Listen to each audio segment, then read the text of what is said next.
सब लोग सोच रही है लोग कि चटनी के बारे में कहता है कि कैसे बनी हो माई, अरे कैसे बनी, अरे कैसे बनी हो माई, कैसे बनी, अरे माई बिना, अरे माई बिना भागिया कैसे बनी, माई बिना भागिया कैसे बनी,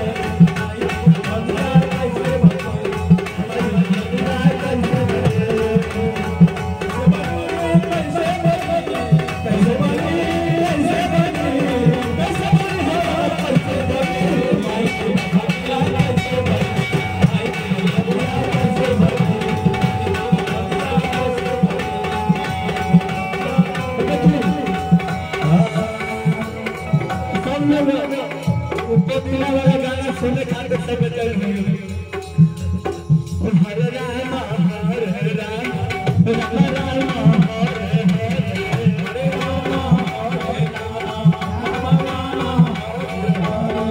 हरे कृष्ण कृष्ण कृष्ण हरे हरे कृष्ण हरे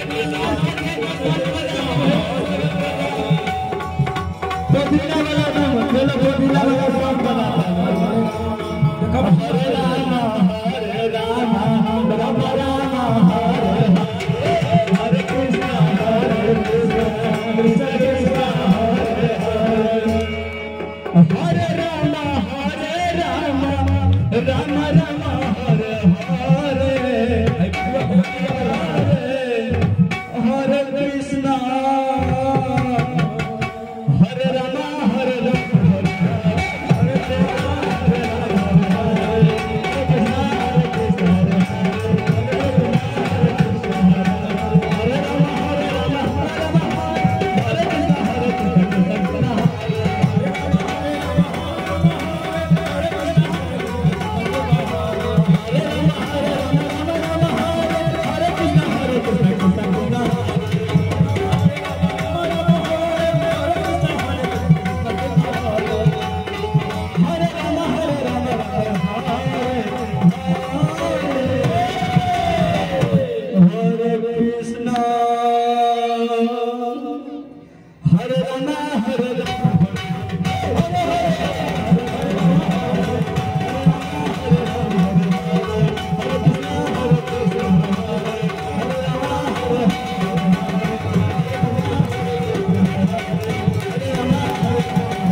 बाबू